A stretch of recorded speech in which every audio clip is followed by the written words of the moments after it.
Healthy, energetic, and always coming back for seconds. Visit Kirk Market today. Bring home the quality and freshness your family deserves. Kirk Market. Eat well, live well, and experience a world of choice. Enter to win Ashley's monthly $1,000 giveaway with any purchase now through December 2024. A winner every month. Don't miss out on Ashley Cash. Visit Ashley Furniture Home Store on 360 Dorsey Drive. This is home. The views and opinions expressed on Straight Talk with Austin and Ellio do not necessarily reflect or represent the views of Stingray Media, its staff, or contributors. Callers to the program accept full responsibility for the views expressed. The show host and affiliates are not liable for any statements made or any harm claimed. All callers to the program indemnify Straight Talk from all claims. Offensive, defamatory, or unlawful content will not be tolerated. Be a part of the conversation by calling 745-2626. Now, here's Straight Talk with Austin and Ellio on Bobo 103.1. And hello, K-Man. I'm your host, Austin Harris. And I'm Ellio Solomon, and welcome here to Straight Talk on 103.1 on your dial. And of course, I wanted to pick on you in your pink shirt today, Austin. Oh. You know, I got to start off just right. Really? Okay, fair enough. Well, I just said I came in here and I kind of have a rose-colored shirt, and then I looked at your pink one and I said, damn. Well, I thought we got the memo today, so we pretty stayed close. within the same hue. Same theme, yeah. General. Yes, indeed. Yeah. No, but you look beautiful in that shirt. Well, thank you very much.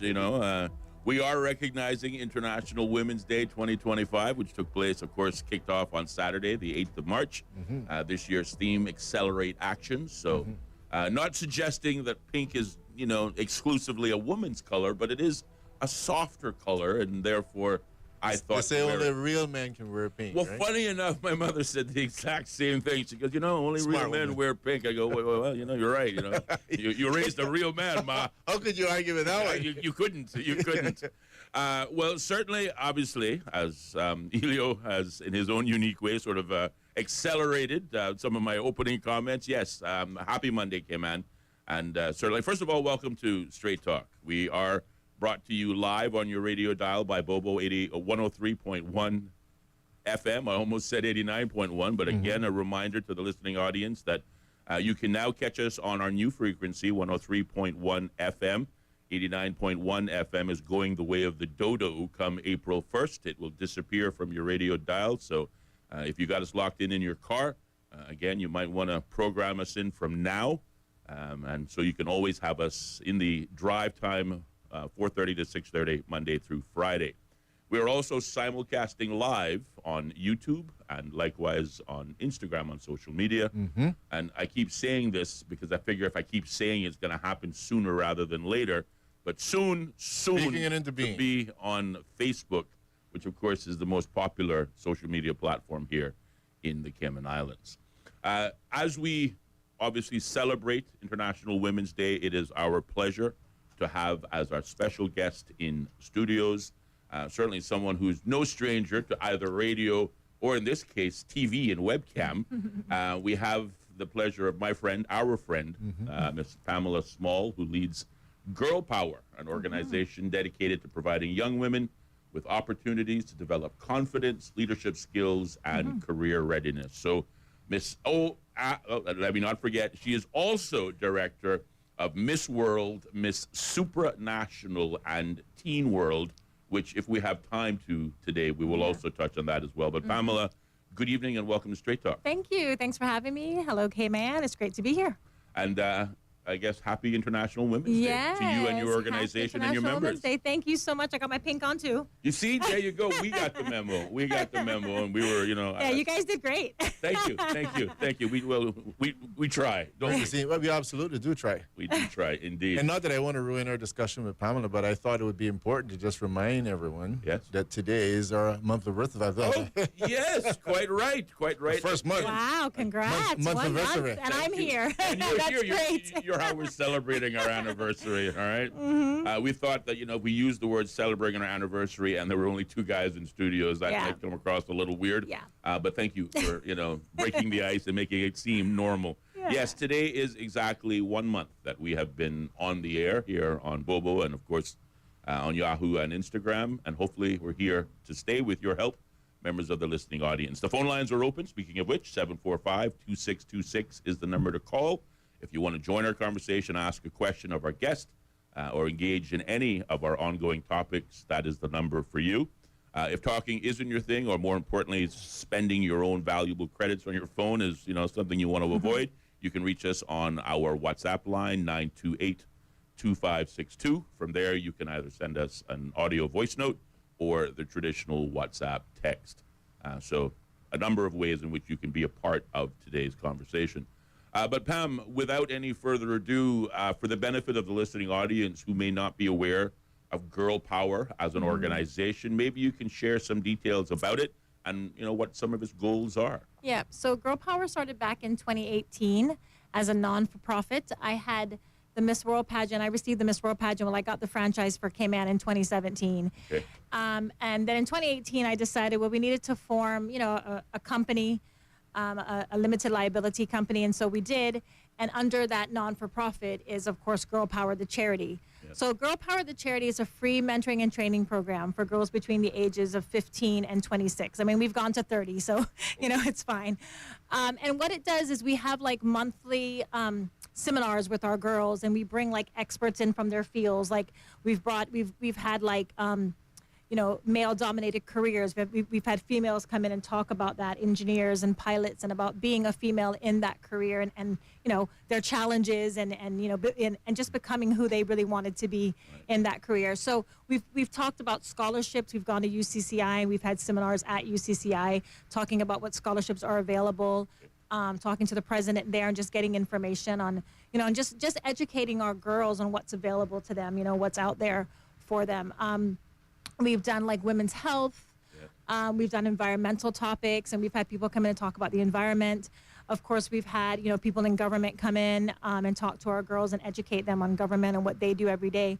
So it's just more about education and just educating our girls, just giving them as much as they need to move forward in life. It's really life skills.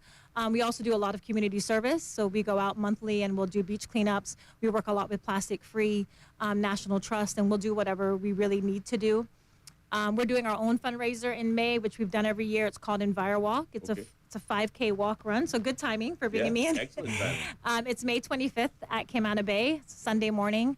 And tickets aren't up yet, but they will be up on ticketsplus.ky in the next couple of weeks. And we do that to kind of bring awareness to the environment and to kind of educate our girls on, how we can help the environment, in our everyday life. And what we do, actually, being a charity, it's kind of funny that we do this, is we use part of our proceeds to give a donation to one of the environmental agencies or organizations on island that are doing really well with the environment. So, have you selected a winner or a charity this year? So how we do that is we pick 5 charities, and we have the participants vote on their favorite charity. Nice. So the first year we gave to Plastic Free. The second year it was Protect Our Future. The third year was Mangrove Rangers, and the fourth year was CCMI. Okay. Wow. So this year we'll put them back in the pot, and then people will select. And once you win, you can't win for 3 years. So you can't go back in for 3 years. I see. Just to make it fair to the other organizations. So somebody sticks their hand in the pot and win and pulls out last year's winner, they just basically try again. Well, we just don't put them into the top 5. Yeah. Yeah. Gotcha. So what made you decide to start this organization? All right, so I'll be honest. So when I got the Miss World organization as a franchise here in the Cayman Islands in 2017, we were about to have our first pageant in 2018 to select our queen that would go on to Miss World. And we realized the girls that were entering or that were interested, they really weren't, they hadn't had enough training to really get in front of an audience, And if you're, I always say this, if you're able to get in front of an audience, like you guys do this every day, and, and talk in front of 300 people and answer a question, you can pretty much walk into any boardroom or any interview and you're probably going to kill it, right? No, you're absolutely right. And that's hard to do. People don't realize when you're up on that stage, it's very difficult, right? You're nervous already. You're getting this question. You have no idea what the question is, and you can practice as much as you want, but until you feel comfortable up there, you probably won't do well. Yeah. So when we were getting our first cohort of girls into the pageant in 2018, we just saw the issues that they were having. A lot of them didn't have support from their immediate family. Yeah. Some of them grew up kind of in a hard kind of situation, And we do have that in Cayman, and we should talk about that, right? We do have that. We're not perfect. We all don't come from, the rich side, I guess. Right. You know, so I felt really bad about some of those girls and why, and you know, I kind of thought, how can we help them? So we decided that to go forward and to get girls in our pageants that could compete internationally, because once you win Miss World Cayman, you're going off to Miss World, right? It could be in China, it could be in South Africa, right? You got to be ready for that. That's a huge thing, you know. Very good point. And so we decided, let's form Girl Power as a mentoring and training program free of charge. So you can come free of charge. We don't charge you. And just teach them about life skills, because really pageantry is life skills, and a lot of people don't appreciate that. But it really is, because like I said earlier, interview skills, resume writing. That's what Miss World, you know, public speaking. That's what that's Taking what we care teach. of yourself physically. Yeah, exactly. Physically, mentally, being able to dress. I mean, I don't know if y'all know this, but funny story. Kenneth Bryant was Mr. Cayman. Y'all know that? I knew that. Yeah. Right. He got top Only 5. Ellio by a very very narrow margin. I don't recall being in it. Just totally disregard sorry, that. my bad. So- My mistake. If I was in, I would have won. You would have won. You would have won. So Kenneth always tells this story, and I just love it. And I love it because, you know, it really speaks to pageantry and what it teaches you. So, you know, he got into it, young boy, you know, and I guess one Mr. Cayman here, and then went off to Mr. World. So Miss World has a Mr. World. They've been trying to get me to do it, but I'm not there yet. There you go. And he got top 5 in Mr. World. Top 5. I just remember looking at the newspaper that day, and I've been trying to get Compass to find the picture, but they haven't been able to find it yet. But looking at the front page of the paper, and he's right there with these 5 guys, and he's Mr. Cayman. I'm just like, wow, like that's amazing. And he said what it really taught him was how to actually dress for the occasion. So if you're going into an interview, you have to dress Dress for the success. occasion, right? For success, Yeah, exactly. indeed. But if you're going somewhere else, you know, if you're going to a gala, if you're going to, you know, a walk, there's different ways of dressing, and you need to know how, and that's just a basic thing that we teach, and that's going to help you every day in life, not just for pageantry. Right. You know, so I think a lot of people don't appreciate the pageant side, and that hurts me a bit because I'm a pageant girl. I love pageants. And I see the benefits of it, you know, and I think as you get involved in it, or as you get to know more about it, you will understand that there's lots of benefits. You know, the young girls that are out there now, I mean, their parents are probably listening to this. It's such a good thing to get your child into. Right? I mean, just that confidence it teaches you, you know, being able, like I said, to talk in front of an audience, to walk into a room. Even when you talk about speaking in front of the audience and answering all those questions, that in itself requires a lot of preparation, getting a lot of general knowledge and educating yourself. You've got to know what's going on in the world, right? I mean, you can't go to Miss World and say that you're Miss Cayman and you don't know what's happening in Ukraine. You might get that question. You don't know what's happening with Trump. You exactly. You know, so you do have to know, you know, world news and what's happening. Right, indeed. And that's important. Now, you mentioned pageants, and I should remember this, but not only are you, obviously an empowerer, but you were also a pageant girl. Yeah. You wore the crown at some point in time as well. Tell us about that. So I've done 6 pageants, and a lot of people don't realize that, but I actually have. So I did Miss Cayman. That was the first one I did when I was 19. Yeah, okay. Very young, and I will say very green at the time. I mean, it is what it is. Yeah. But it changed my life, right? So I won Miss Cayman Islands at 19. I went on to Miss World in South Africa, had not been outside the U.S. or Cayman, and went to South Africa during the apartheid. Oh, wow. Pure madness. Wow. We even had a bomb threat at our venue. Yep. Wow. But Wow. we're here. So, yeah, it was crazy. But I went on to Miss World, and then 6 months later, I got to go to Miss Universe in Mexico City. Yeah.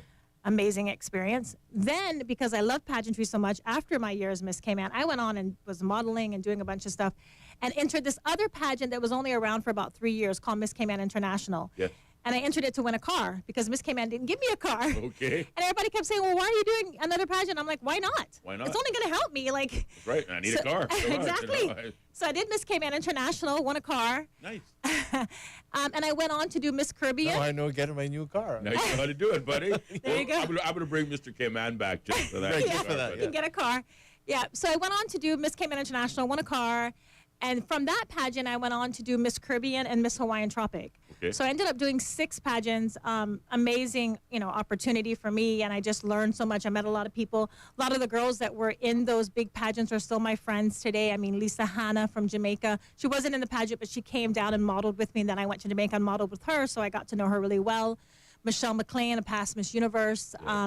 there's a bunch of women I still correspond with, and they actually help me with, being a director now of the pageant. I'm able to lean on them and, call on them if I need them. So it's a great experience. I mean, the networking and the travel. I mean, Right. getting outside of Cayman and going to a whole other world, right? I mean, South Africa. So in dealing with these young ladies, and I think you said they're even some in their 30s now, right? well, we do like 15 to 30. Oh, okay. Yeah. So what are some of the findings? I mean, maybe like the top 1, 2, or 3 things that you think everybody kind of Needs help with, or needs the most help with? Yeah. oh yeah, definitely public speaking. Like number 1. I think so, because it makes people nervous. Yeah. And I still get nervous, even though I've done it for a long time. I mean, you do get nervous, Very and intimidating. It is. You're in front of all these people. Even for So- someone who does it all the time, Yeah. it still has its moment. It does. So I think public speaking, I think sometimes it's finding out about themselves and their passion. Because when you're doing Miss World and Miss Supranational, you have to actually create a video talking about what you do in the community and showing what you do in the community. Right. But why do you do that? Yeah. Like, why is that your passion? It took me a long time for me to find my passion. I mean, I didn't probably till my 40s, which is this, girl power. Like, I love helping young people, young girls especially. And I think that, like, finding out more about themselves and what they want to do in life and what they want to achieve and where they want to be, I think that's important as a woman. I think you need to know. Yeah. And it will take time, and that's fine, but I think that's one thing. And then I think, let's see, maybe interview skills would be next, which is kind of like public speaking, and of course, talking about the dress, like how to dress the right way for that occasion. Because I think that's important, All right. Well, don't hesitate to let us know if you need some help with the public speaking part. I'm pretty sure Austin and I can do some volunteerism. Well, I'll be very happy. Well, thank you. We need volunteers. There you go. There you go. No, always willing to collaborate and work with fantastic organizations Thank such as you. your own.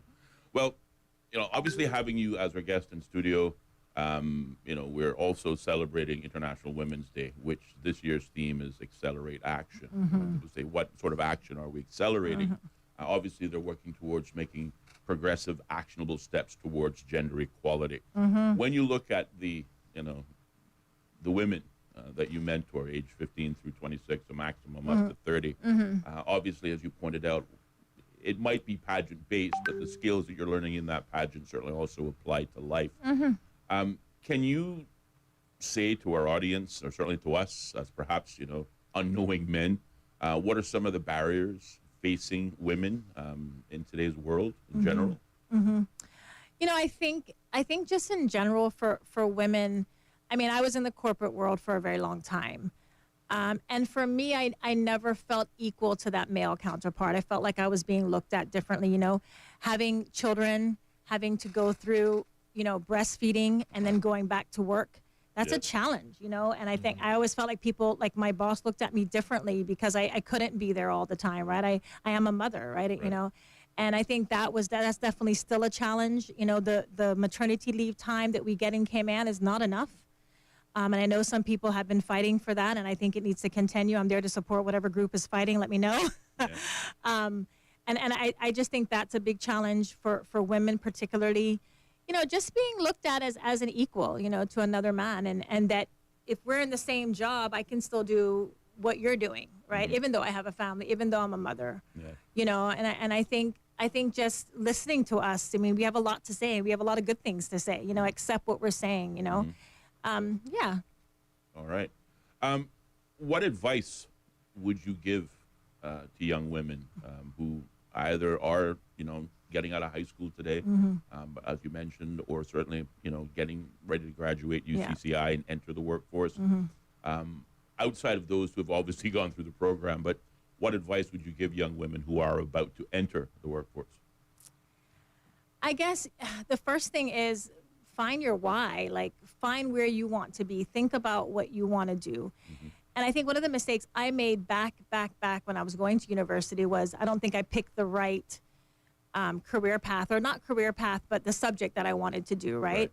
I won't get into all that, but I just feel like you need to do what you feel your passion is, right? Because you're not going to do it well if it's not your passion. True. I sat in the corporate world doing stuff that, okay, it was okay and I liked it, but it wasn't my passion. Yeah. You can do that for a little while, but eventually I think you're going to realize, like, why am I not doing so good at this, or why am I not happy? Right. And it's because I'm not where I want to be. Sure. And that does take a while. It took me a very long time, and that's what we teach in Girl Power is we want them to learn about themselves and what do they like doing.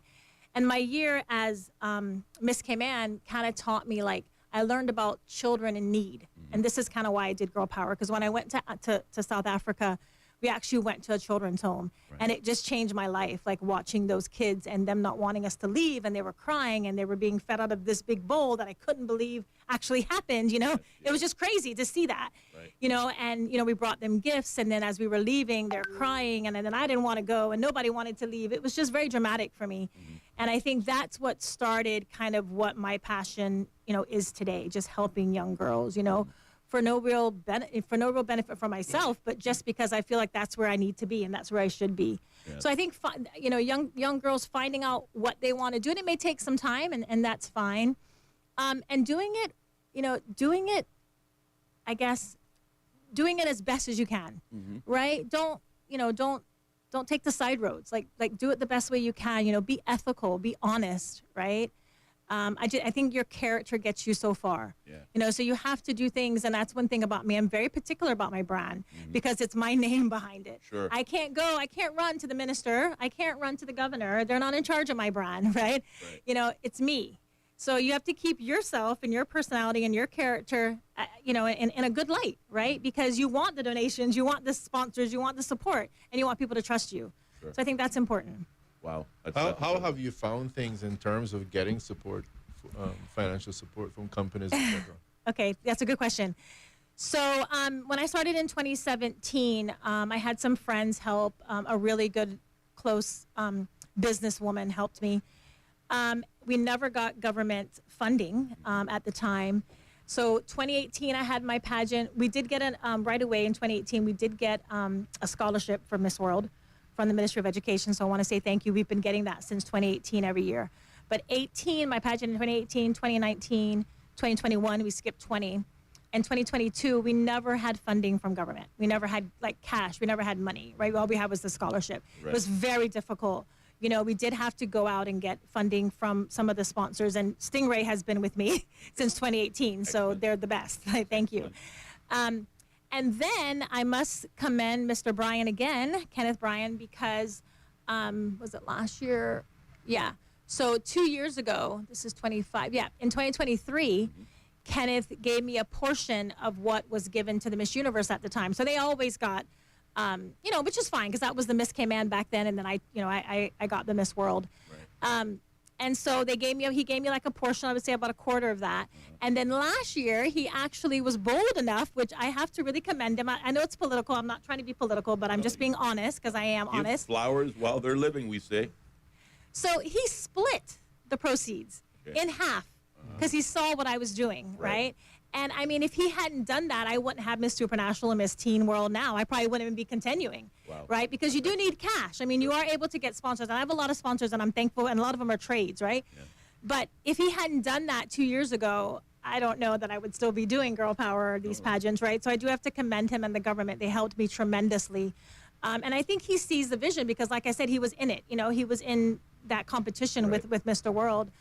So it's still a challenge a bit because I'm working part-time because it doesn't really pay my salary. So me having to network and try to get sponsors is hard because I'm busy, you know. But yeah, I mean, we're open to anyone who would like to come talk to me about sponsorship or donations. But it's been pretty good. I mean, I will say it could be better.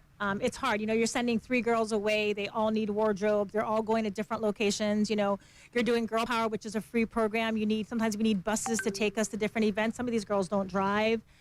You need food. You know, but sometimes we want to get lunch for the girls. So there is an element of that. So. Well, that's great. And of course, I'm pretty sure before you leave here, you can give us some information for those persons who might want to make some contributions. Yeah, thank you. Absolutely. And certainly, you know, to your point with Minister Bryan, you know, it's always, you remember, you know, it's always a challenge for MPs, persons who are elected, you know, hoping that their actions are having a positive impact on the people that they reach out to, the people that they're involved in. And certainly, obviously, you have just stated unequivocally how important that funding was to your organization and allowing you to grow Miss World, Miss Supernatural, National. and Teen World. Yeah. I want to touch on that aspect of your organization, the other organization, probably in a moment, probably when we come back from the next break. But with the time that we do have left, in today's world, and I oftentimes say this of their male counterparts, we really need to take a page out of the women's book. There are more women graduating college. There are more women enrolled in workforce, development. There are more women being hired and placed in companies than ever before, and that is encouraging. But do you believe, particularly in the workplace, women are still being underestimated? That's a fun question. I think in some workplaces, when I left my long-term job, at the end of that career, I ended up having a female CEO, and I felt like she was very bright and she was very smart, and I felt like she did support me. So I think it just depends maybe on what field you're in or what company you're in. I do think it's a challenge. I hear sometimes from young women that it is a challenge. Yeah. Some of them switch jobs and they'll come to me and ask me for advice about doing that. So I still think it's a challenge. I don't think we're there yet. But again, I'm sure there's some companies and there's some workplaces that do treat the women equal. So I don't want to say there's not, but it's definitely still there. We definitely have some work to do. Indeed. Well, thanks to organizations such as Girl Power, breaking the traditional mold, obviously engaging the next female leaders of the Cayman Islands, and hopefully that translates, obviously, to the workforce as well. We do need to pause and take a short commercial break, check in with the BBC News. But there'll be more Straight Talk with our special guest, Pamela Small. So don't change that dial. We'll be right back. The BBC World Service, the world's radio station. The BBC World Service makes programs with a uniquely global perspective. Enlighten us. Where do we start? The latest world news and current affairs. The very best in global arts and culture. What has been happening on the financial markets today. Social issues, political stories. Everything was there in a way that I never heard before. The BBC World Service. The home of the BBC World Service. This is Bobo FM. Welcome to our newsroom here in central London. We place ourselves here at a little desk right in the thick of things. OS from the BBC. We can catch the very latest news from our colleagues, not just in this enormous room, but also from our colleagues around the world. I'm in the room where they're treating children. This is a combat zone. The situation after the typhoon is very complicated. It was a very tense situation. OS from the BBC. The home of the BBC World Service. This is Bobo FM. BBC News. BBC News. World news from the BBC. Violent clashes. Thick black smoke. A tremendous legal victory. Crucial elections. Destructive win. A search and recovery operation. A race against time. An imminent threat. Flying a drone over a rival team's training session. Whatever is happening, wherever it's happening, catch up with the latest news bulletins from the BBC. The home of the BBC World Service. This is Bobo FM. For business, they say location, location, location. But really, there's no better location than right here, right now on your mobile phone or laptop. Buy and sell your pre-owned gear where the island is searching online. Buy and sell on ektrade.com. That's ektrade.com. Across Cayman on 103.1 FM, online, and on your smart speaker. Powered by Health Services Authority. The home of the BBC World Service. This is Bobo 103.1. Hello, I'm Moira Alderson with the BBC News. Share prices on US markets have fallen steeply in response to Donald Trump's refusal to rule out a recession and confusion over his policy on tariffs. The Nasdaq suffered its worst day in several years, closing down by 4%.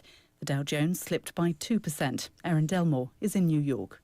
It's been a brutal day on Wall Street, and this is following a couple of weeks of declines. And it seems like the cross currents going on Wall Street now are the recent tariff moves by President Trump and the retaliatory measures that have been on the table and been enacted, as well as the president's recent comments on recession fears, where he said in an interview on Fox Sunday that he wasn't ruling out the possibility of recession. Instead, he called it a period of transition. So today, we are seeing a bruising on Wall Street across all kinds of stocks. Syria's new government says a powerful force in the northeast of the country, the Kurdish-led Syrian Defence Forces, has agreed to halt hostilities and merge its institutions with those of the state. Mike Thompson has this report.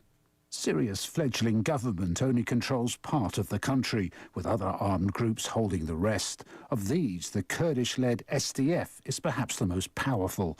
Its forces hold sway in a huge semi-autonomous area of the northeast. Now, according to Syria's interim government, the SDF is to relinquish control of its large battle-hardened military along with its airports and border posts. These will be run by a joint administration. The SDF, which has repeatedly clashed with Turkish-backed militia who support Syria's new leadership, has not yet commented on the deal. It's now thought at least 6,000 Syrians have crossed into neighbouring Lebanon in the last few days to escape violence in the coastal provinces of Latakia and Tartus. The area is a stronghold of the ousted former president Bashar al-Assad, and hundreds of civilians were killed there by the new government's security forces. Those fleeing said they were being targeted because they were members of the Alawite religious minority. Stefan Dujarric is a spokesperson for the UN Secretary-General. The escalation of violence we're seeing in Syria has had a severe impact on civilians and civilian infrastructure. As of yesterday, hundreds of people, including women and children and some medical personnel, had reportedly been killed. Thousands have reportedly been displaced in the area, and thousands have crossed into Lebanon to seek safety. Israeli military police have launched investigations into at least 6 cases where soldiers operating in Gaza are said to have used Palestinians as human shields. It follows a recent report by the Red Cross featuring evidence from several Palestinians who claimed they were coerced into doing life-threatening military tasks. These allegedly included being ordered to carry out searches of buildings and tunnels while wearing Israeli military uniforms. BBC News. President Trump has welcomed the detention of a Palestinian student protester in New York as the first of many to come. Federal immigration officials detained Mahmoud Khalil on Saturday as he returned to his campus accommodation at Columbia University. Rights groups have complained of a chilling crackdown on free speech. Neda Tawfiq reports. Faculty members from Columbia University, along with Jewish community leaders and immigrant rights advocates, have denounced what they call the unprecedented and unconstitutional arrest. Mr. Khalil was a student negotiator during the campus protests last year. New York's Attorney General said she was extremely concerned and in touch with his lawyer. Donald Trump has vowed in a social media post to go after other students who were involved in pro-Palestinian protests, accusing them of being engaged in pro-terrorist, anti-Semitic and anti-American activity. The army in the Gambia says a former brigadier general suspected of being a member of a death squad during the ex-dictator Yahya Jammeh's rule has been found dead in prison. Bora Colley is alleged to have belonged to a notorious paramilitary unit known as the Junglers. He was jailed upon his return to the Gambia last year after 8 years in exile.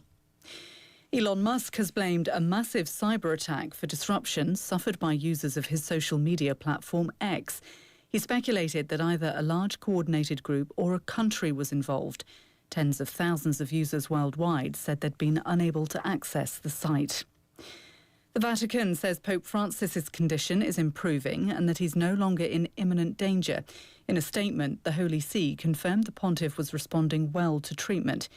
The 88-year-old has been in care since mid-February and will remain in hospital as he battles pneumonia in both lungs. He's set to mark the 12th anniversary since he became Pope on Thursday. That's the latest world news from the BBC. The views and opinions expressed on Street Talk with Austin and Ellio do not necessarily reflect or represent the views of Stingray Media, its staff, or contributors. Callers to the program accept full responsibility for the views expressed. The show host and affiliates are not liable for any statements made or any harm claimed. All callers to the program indemnify Straight Talk from all claims. Offensive, defamatory, or unlawful content will not be tolerated. Be a part of the conversation by calling 745-2626. Now, Here's Straight Talk with Austin and Ellio on Bobo 103.1. And welcome back, man. I'm your host, Austin Harris. And I'm Ellio Solomon, and welcome back here to Straight Talk, right here on 103.1. The number to call here in the studio if you want to join the conversation is 745-2626. That's 745-2626. And what's up? And the WhatsApp number is 928-2562, where you can send us either a voice note or the traditional WhatsApp text message. Time in studio is now 7 minutes past the hour of 5 o'clock, and we continue with our special guest, Ms. Pamela Small, who leads Girl Power, an organization dedicated to providing young women with opportunities to develop confidence, leadership skills, and career readiness, preparing the next generation of female leaders. Also, of course, we are recognizing International Women's Day, which kicked off on March the 8th, whose theme this year is Accelerate Action, obviously referring to action needed to promoting greater gender equality across all three Cayman Islands. Pamela, again, fantastic to have you in studios. During the first break, we were talking largely, almost exclusively on Girl Power, though we did mention some of the other hats, or forgive me, crowns that you wear. Pamela is also the director of Miss World, Miss Supranational, and Teen World, obviously beauty pageant events. Talk to us a little bit about those events, when they're held. Again, you alluded to how you got involved with them, but for those listeners who may just be joining us, it's okay to repeat. They say to teach is to repeat, so repeat away. Right. Well, thank you. Thanks for having me today. So I'm in charge of 3 pageants. Miss World. So our winner, Leticia Bush, will go off to the Miss World pageant in India. Wow. She will leave the beginning of May, and the pageant is May 31st in Telangana, India. Wow. Tracy Campbell, who's Miss Supranational. Well, okay, let's talk about Miss World first. Okay. Miss World is the longest standing pageant since 1951. Right. It's been around for a very long time. A year later, Miss Universe happened. Miss World has the theme Beauty with a Purpose, yes, which is trademarked by Julia Morley, the president of Miss World. She started that, and that's the community side of Miss World. So that's what are the women doing in their countries to help their people, right? It's very important to Miss World. There's actually a winner of Beauty with a Purpose at the Miss World pageant. So Leticia goes off to there the beginning of May. So the next pageant, Miss Supranational, is a pageant that's been around about 15, 16 years. It has about 60, 70 girls, 60, 70 countries participating each year. It's in June this year in Poland, in Krakow, Poland, and she will leave the beginning of June, and that'll happen on June 27th in Poland. Right. The Miss Teen World is Chianti Sterling. She competes the end of July in El Salvador at a pageant called the Miss Teen Mundial pageant. Of course, that means world in Spanish. Okay. And that happens, like I said, in El Salvador. There's about 30 participants in that pageant. It's a primarily Spanish pageant, which is interesting, but a very good teen pageant. It's only held for a week, and the girls do a lot of activities in El Salvador. And this year's reigning queen for Miss Teen is Puerto Rico. How's your Spanish? Not very good. I'm surprised to learn that a little bit. Spanish is fantastic. Yes, it would be. Yes, his mother. Yeah, that's... How did you, I mean, when you mentioned, obviously Miss World is, in my mind, the most sort of memorable, notable one, but certainly Supranational and Miss Teen World are also just as important. But again, Miss World being around since the 50s, how did you go about, getting the franchise here in the Cayman Islands for a pageant of that size? So that's a good question. So if you recall, the government owned both franchises for a very long time, Miss World and Miss Universe, for a very long time. I'm sure you remember that. So that's one reason why when I won, it was actually Celeste Broderick who owned it when I won, who owned both of them. Okay. I went to both pageants, Miss World and Miss Universe. Yeah. Lucky me, and lucky lots of Miss Caymans, because we got to do that. And then government took it over, and they had it for 10 or 12 years, and which means that they owned the franchise for both Miss World and Miss Universe. So they actually signed on the dotted line that they own the franchise. Now, that's very odd for a country. Sure. Most countries have franchise holders. If you recall Jamaica, Jamaica has Miss Jamaica World, Miss Jamaica Universe, always different people owning it, and they've always had 2 separate pageants. So if you wanted to go to both, you had to win both of those pageants, right? Okay. So Cayman has been very lucky, and I feel lucky to have been able to win one pageant and go on to such big international pageants, right? And a lot of Miss Caymans have done that.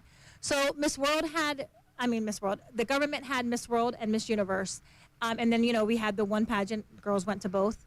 But in 2017, the government decided, I guess the committee that was appointed by the government to run the pageant decided that they weren't going to send their queens anymore to Miss World. And that kind of hurt me a little bit because I love the Miss World pageant. The Beauty with a Purpose is such an important part. It's also a UK-based pageant, right? And has always been that. So when I heard that, I actually approached Miss World directly. And I said, as a past Miss Cayman Islands that was in Miss World, I'd love to hold a franchise for the Cayman Islands. Is it available? Do you still want the Cayman Islands? They were like, yes. So it took a few months, and then I was able to sign with them as the franchise holder for the Cayman Islands in 2017. Right. And that's how I got it. And then, so that's why two pageants formed at that time. And Miss Cayman started calling themselves Miss Cayman Universe, just to distinguish the two pageants, right? So Miss World Cayman Islands and then Miss Cayman Universe. And then in 2023, I got the franchise for Miss Supranational. I just applied because I felt like I wanted to kind of have a little bit more excitement and have girls that, just get more girls, involved in pageantry. And then Lions was doing teen for a long time. I'm sure you remember that for probably 40 years. Yeah. They did a great job with Miss Teen. I actually used to love to go. I don't really know what happened, but I did try to reach out to them. Didn't get very far. Tried several times. So I took it upon myself. Right. And I got the franchise for Miss Teen Mundial in El Salvador. And I formed Miss Teen. Right. So last October when I had my pageant, we actually had one pageant, but we crowned all three queens on the stage. Okay. So it's a very unique way of doing it, where we had 3 in 1. So we hopefully will do that again at our next pageant. And that's where we are. So would it be correct to say, and please forgive my ignorance in this next question, because I was confused then, and I suppose I'm still confused now. Uh-oh, let me clarify. Is Miss World let me make sure I get this right. Miss Supranational? Miss World and Miss Supranational, and then Teen World. But is Miss World and Miss Supranational the two leading, if not only, beauty pageants now on the Cayman scene? Because one time, again, you talk about Miss Cayman. I remember Miss Cayman growing up, but then there was some. So let me explain. Yeah. So we're all Miss Cayman. Right. Because when you go overseas internationally, you're Miss Cayman. Okay. They're not going to say you're Miss Cayman World because you're at Miss World. Right. So you are Miss Cayman. Okay. Right? So yes, there is still a Miss Universe Cayman. Okay. And that's run by a separate committee that is not under government anymore. Government did step away from that, which I thought was the best thing. Sure. Like I said, governments don't normally own franchises for pageants. It's very rare. But to that, I will say that they actually saved the pageant back in the day when they did decide to take over Miss World and Miss Universe, because there probably wouldn't have been anyone at that time who could have taken those franchises. Yeah. There's not a lot of money in pageantry, so it's hard. So I commend them for doing that. I can't remember exactly who that was who took it over back then.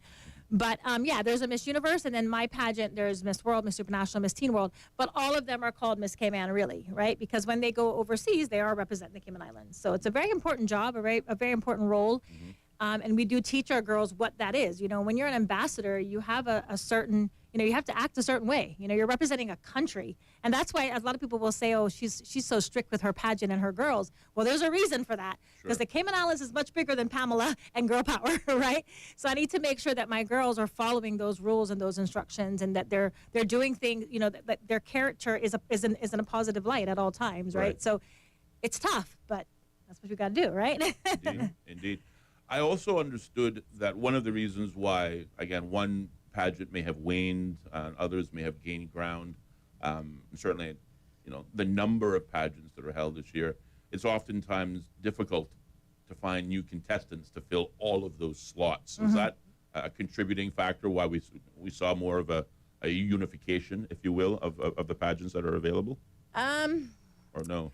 Not really. I mean, it's hard to find girls because Cayman is not a pageant country in that sense, right? When you compare it to other countries, we haven't placed on the world stage, right? And that's my goal, right? I'm not just doing it because I want to look cute and I want to be in pictures, right? I've done all that. I'm doing it because my goal was in 10 years is to get a winner of one of these international pageants, and I'm 5 years in. So I got 5 more years to do that. So challenge me, because I want it. You're challenged. Thank you. And I think Cayman needs that. And I think if that does happen, if we place high up in one of these pageants or we win, I think that'll help girls to get more involved in pageantry. And there's so many benefits. You get a scholarship, first of all.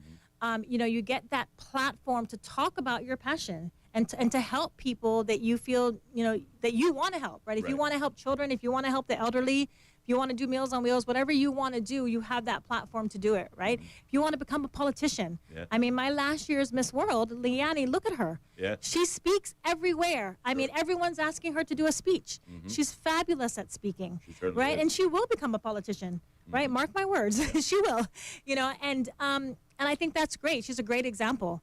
Right. And like I said, that public speaking, getting up and talking in front of people, that's what helped her, you know.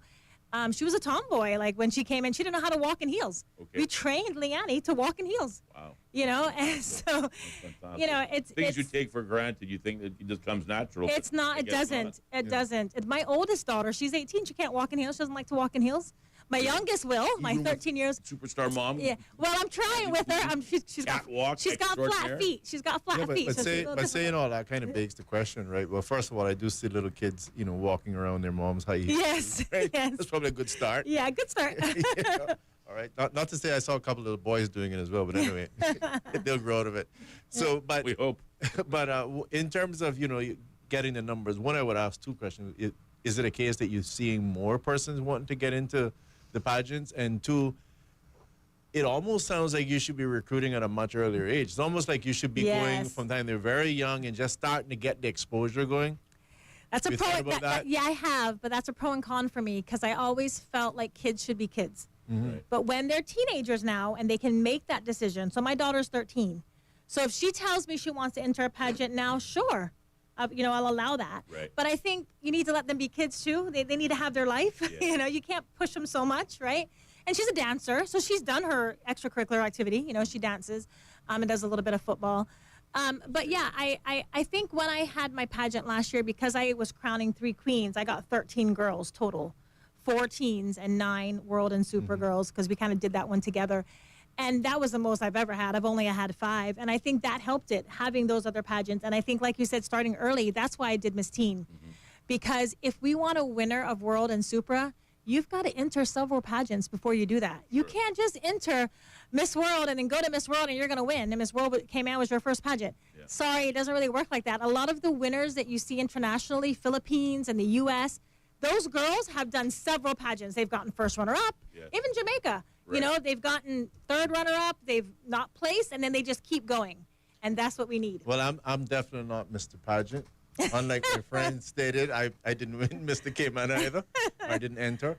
But I would say this. I mean, I think that I definitely agree with what you're saying, that you don't necessarily want to get them in anything too rigid. Yeah. But I think just an exposure. Like I remember having a particular family member, without doing everything to avoid identifying him, but it was like he would take the screwdrivers and then I would see him messing with the doorknobs and stuff. And then I said, hey, you should put that kid in a technical That's a good school. point. So I think a lot of times, and I remember taking my own kids, I'd take them to the fire station and immediately I'd say, I want to be a fireman. Yeah. Take them to the police station. That's I want to true. be a policeman. And just give them the exposure because they'll find naturally if they're drawn to something or not. And that's a good point because I had never done a pageant till I did Miss Cayman, but what I realized was I had been on stage. So I sang at church throughout my whole teenage. Right. I did plays in front of the audience. So just that little bit of experience really helped me when I entered Miss Cayman. So that kind of stuff, you don't have to do pageants, but you need to do something where you're exactly exposure and that you're out there. Yeah. That definitely will help. Yeah. Now you mentioned last year you had to crown 3 queens, obviously by unifying the 3 pageants: Miss World, Miss Supranational, and Miss Teen World. 2025, are you going to repeat that momentous challenge again? Well, we're going to try. We're going to try because it's very expensive to do a pageant. So I can't see myself doing 3 different pageants on 3 different dates. Right. It just won't happen. We are going to have our pageant in January of next year. You guys are probably the first to hear it. Excellent. In the public. Well, it's only the 3 of us, so don't worry about it. Yeah, only the 3 of us. not out. Right. It's not out yet. Right. You heard it first. So we're going to change things up a bit, but it kind of depends who enters too. Because Miss Supranational has a bit of a different age range. It goes to 32, where Miss World stops at 27. Okay. So if we do have enough girls that are between 27 and 31, 32, we will have to do something a little different. I think we could do it within the same night. Yeah.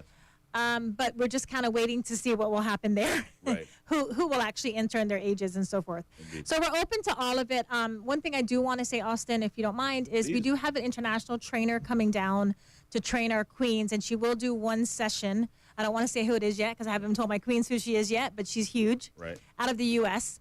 And she is doing a session with potential contestants. Okay. So if anyone is out there that really wants to do some international training, because you know, we can do local all we want, but if we want to win internationally, we need the international training, right? Absolutely. So this girl has modeled. She's been involved in pageantry. She's hosted a huge pageant in the past. So she's coming down just for a few days, and we have one session with potential contestants. So if you're interested, please contact me. Yeah. MissWorldCayman@gmail. MissWorldCayman@gmail. No, we'll definitely repeat that a few times. Yes, at gmail.com. And I'll get you into that session. Well, I'm glad you raised that point. Because certainly, you know, where I wanted to go with this is we talked earlier on about the challenges with getting financing and support. We obviously, you know, thanked the Minister of Tourism, Honorable Kenneth Bryan, for his assistance in 2023, which really made all the difference. So very empowering to the organization, and you expressed your thanks to him.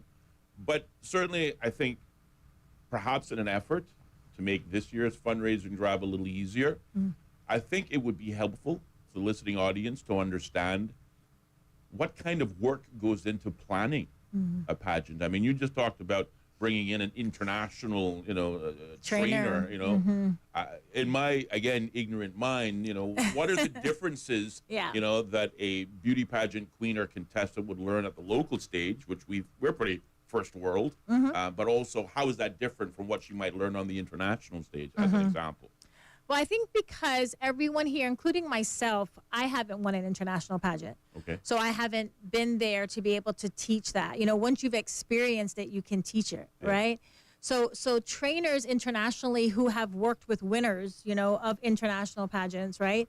And kind of seen what they've gone through and why they've won compared to the next one. I think that's important, and I think that's important to get someone internationally to teach them because, like I said, our goal is to get a winner. We only have 5 years left because my goal was 10, and we're 5 years in.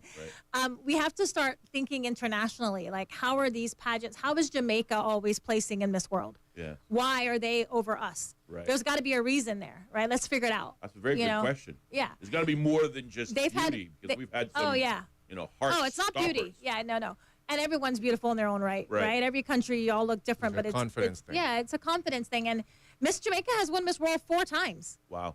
4 times. Wow. You know, and it's a little bit political. I mean, I'm not going to lie. You know, it's a little bit of politics involved. But again, Jamaica, you know, so, you know, why can't we be on that same stage as Jamaica and placed up there? So I definitely think international trainers and, okay, you asked what goes into it. A lot goes into it. There's a lot of work. So running a non-for-profit, I've always had where, like, you know, oh, it's a non-for-profit, so Pam, it can't be anything. Well, it's everything. You know, I'm doing strategic planning. I'm doing business development. I'm doing marketing. I'm doing everything, HR, right? You know, we have to manage our queens. Sure. And when we're planning a pageant, we have to plan who's going to train them, who's going to set up all their events, right? Where are we having the pageant? Who's going to do the sound and lighting? Who's going to stage direct? Yeah. Right? What kind of music are we going to use? What videos are we going to have during that pageant? It's a huge amount of work. And unless you're involved in it, you really probably can't appreciate it, you know, which I understand. So, yeah, we're always looking for, you know, people to help us, volunteers, for donations. We do 2 fundraisers a year, so we don't fully depend on government. We feel that's important. There's lots of people the government needs to help. I appreciate they help me, but I do try to make the other funds up another way. So we work really hard during the year. So we have EnviroWalk coming up May 25th at Cayman Bay. Tickets aren't out yet, but they will be on Tickets Plus. It's only $25. No, I think it's only $15 actually. We changed the price this year because we're not doing T-shirts because they're a waste. So we're just saying we're green. Yes. And those funds do go to Girl Power and to the pageants. All right. And then we have our gala in September at Marriott, September 6th. We haven't advertised that yet. And what that is that's called the Queen's Gala. And we have an international speaker come in to be the keynote speaker, a past Miss World. So last year we had Cindy Breakspear, who's Damon Marley's mother. She was a past Miss World, so she came in and spoke. And what that is every table has a past Miss Cayman at their table. so that they can get to know that past Miss Cayman. And what we do at the Queen's Gala in September is we're going to celebrate the Queens and what they've done and what they've accomplished and just the positive sides of pageantry. That's fabulous. So it was a very good event. Last year was the first time we did it, and this will be our second year. So anyone that wants to buy a table, wants to get involved, wants to come to EnviroWalk, just to get some exercise out there, it's a good thing to do. Just contact us. You can contact us, girlpowerkman at gmail.com, missworldkman@gmail.com. Either of those work. Excellent. All right. Well, again, we're looking forward to not this year, but next year's pageant, and certainly we hope to bring you back in studios to obviously promote and highlight those efforts. Again, going back to the question of, and again, it's a question in your mind as well, why not Cayman? What have been some of the hurdles in your viewpoint? Again, maybe even your own experience in terms of, they say beauty is in the eye of the beholder. Earlier on, I said we've had some showstoppers. We have. Certainly, arguably, we've had all of them are showstoppers. But certainly when I look at some of the more recent pageants, and again, just by knowing you, I felt, involved in it, wanted to at least follow it and see what's going on. Yeah. But we've had some tremendously beautiful Caymanian young women competing in these pageants. And when I look at the ultimate winners that come out of the international side of it, I ask myself, well, hang on, what happened here? Our girl was heads and shoulders over this one, and she was taller. Yeah. Those sort of things. But what are some of those hurdles, particularly from the Cayman context? Yeah. What do we need to work on? Yeah, a few things.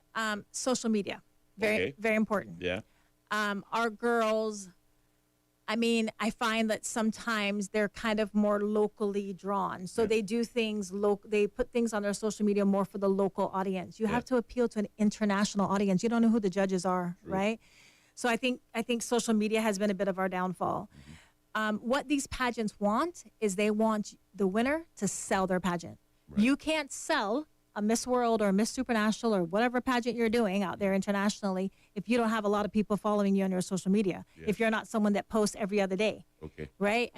That is important, right? They want someone who's going to sell their pageant, right? And then we talk about the blondes. We can go there. I'm good. Okay. We talk about the blondes, but the blondes are selling their pageants. Really? However it's happening, right? So we need to find secret recipe. So we need, they're not sharing it. We need to figure out how we can do that for them, because when we're going to Miss World, they want a winner, like I said, that's going to help elevate their pageant, right? So I think social media is one thing. I also think because of the funding, and I know this is maybe a little negative, but maybe not negative, but is the wardrobe.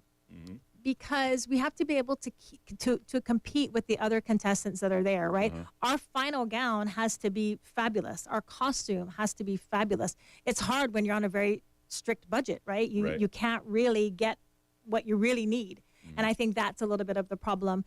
And you can't, and these days you can get things cheaper, but that takes a lot more time to find those things, and they look just as nice. Right. So I think a little bit of time, finding a little bit more time and working a little bit harder on wardrobe, right? And trying to figure out how what looks really good on this girl that's going to make her stand out, right? And wearing things that are a little bit different. That's one thing Jamaica has. They make their own clothing. There's a company in Jamaica that designs their own clothes for the queens, and they do a fabulous job. And that's one thing that's lacking a little bit here. And I think even getting our local designers a little bit more involved in pageantry and understanding that this is the kind of clothing we need, right? But we need it for a good price because, we're so tight on budget. I think social media, I think wardrobe. Again, I think our girls need to network more and be more, just be more out there and more confident. Don't be scared to step in the middle of the girls and take a picture in this, front and center middle of the group. Instead of standing behind, push yourself to the front. Because the media really wants to, they want to see who you are, right? And, the bloggers of the pageants, they don't look at Cayman. They don't talk about us enough. So we do need to do things to get the bloggers out there to talk about us so that they realize Cayman is there. Like, we want to win, So, and again, what we're doing is just trying to change our pageant a bit to follow the international standards, right? to get an international trainer, to do our pageant. We don't want to have a long, drawn-out 6-month contestant journey, right? We want to have our contestants for a month or two, train them quickly, right? Pick our winner, and then we move on to training those winners to, to compete internationally. Sure. And like I've told all three of my queens this year, I'm like, it's important to do events locally, but at the same time, you need to concentrate on your prep for your international pageant. So if we have to miss a local event to prepare for that international pageant, we're going to do that. Right. But once those pageants are done, then that's okay. You can go do your events, You've got another 6 months after your pageants are completed. So it's just getting that mindset into our girls. Right. And what's the priority here? This is my only chance to win an international pageant or do well for the Cayman Islands. Am I going to sacrifice enough? Yes. Our girls don't sacrifice, right? Right. They still go out. You have to put this pageant first, right? You have to get up every morning and go running, right? You got to make sure you have your clothes altered. You've got to study SKIM every morning. I don't know if you guys know SKIM, but the newsletter that comes out from the U.S., it talks about all the stuff happening all over the world. Okay. You got to read, you got to read BBC News, right? You have to know what's going on in Cayman, And I've had my girls say to me, "Oh, who's that person?" Someone's taking a picture, and I'm like, the leader of PPM, I'm just like, you don't know who he is? Right. Like, come on, guys. Yeah. Like, it's not about looking pretty. And that's a problem we have. The girls just want to take pictures and they just want to look pretty. No. It's a lot more than that. You've got to study. You've got to know. When you go to internationally, they want a girl that can get up and talk. Right? They're not going to pick you for top 10 to answer a question if they know you're not going to be able to answer it. Yes. It's going to make them look dumb, right? Yeah, sure. So it's all those things. I could go on and on, but that's... Well, I thank you for clearing up those stereotypes that are normally associated with the pageants, and certainly by, explaining to us what goes into running and setting up a pageant, what goes into training and preparing our young women, and certainly we talk about, what will it take for us to go from, a Cayman pageant winner to a global, universal pageant winner. It's going to take a lot of work. I was curious about one thing you mentioned when you talked about some of the hurdles that are stopping us from, getting that international recognition. You used the word wardrobe. And it only just jumped off at me that I think I read last week that we had a Caymanian-based fashion designer going off. His name is Jawara. Yeah, he's in the UK. He's designing he's amazing. Costumes for Shakira's next tour. Wow. So he's got like 7 outfits that he's going to design specifically for Shakira to wear on her stage. So I think of him, and I know there's at least one other female designer doing well in fabrics and whatnot. I can't think of her Miss name Norma. right now. Miss Norma does well. Miss Norma, exactly. Yeah. Has the pageant reached out to these Caymanian? I know in the past we had Miss Reba doing national costumes for some of the other tournaments themselves, pageants, excuse me. Yeah. But talk to us about that. Yeah, so we've had Miss Reba do a few costumes for us. She's excellent. She donates her time. She really doesn't charge us, but of course we give her something, but it's definitely not as much as we should be giving her. She's really kind in that way. Miss Norma has also helped us. We also have had her design some of our outfits because these girls need tons of outfits. It's not just the final gown and the costume. They also need a top model outfit. They need their everyday wear. They got to go to these balls and these galas, so it's a lot of clothing. I have tried to reach out to, how do you pronounce his name? The one you said earlier from the UK. Jawara, yeah. Yeah, I think. But his management, I didn't get a good response from them, so it's like I need to get to him directly. I think because him being the Caymanian, I think he would help us. I would love for him to help us. He's amazing. And I think Miss Norma, we've worked with Miss Jackie, who's local also, Miss Norma, Miss Reba, also Martina. Martina's done a costume for us, Bauden. Yes. I think that's it. Okay. I think. Okay. I think Kenzie has helped us too in the past. So we do try. Sometimes it's costly. Sometimes it's time. Yeah. Because we only have a certain amount of time. Sometimes the fabric isn't on island. We got to get the fabric. So it can be challenging sometimes, but we do try to use local as much as we can. Sure, indeed. Well, again, I got an education on pageants. Everything I wanted to know, but I was afraid to ask. You're ready to enter now. Well, not me, but I'm definitely ready to manage. We're going to do Mr. Cayman winner. And if you enter if you have a skills for the hula hoop, it's a shoo-in. Let's do it. It's going to be a shoo-in. I'm never gonna live that one down. I like that you're beating me with that one. I love that. I love that story. Well, it's funny because Miss World has sports, and we do hula hoop. Look at that. Well, he's teasing. We have a sports segment. He's teasing me because, in the spirit of transparency, I told him that when I was in middle school, there was a hula hoop competition. Did you win it? I embarrassing. True. But it was a boys and girls, and she knew what she was getting into. He went head to head with a girl, and well, it was several boys and girls. He didn't lose. Did he lose? So what happened, Pamela? At all, his nature took Let over. me not allow Austin to do all my marketing.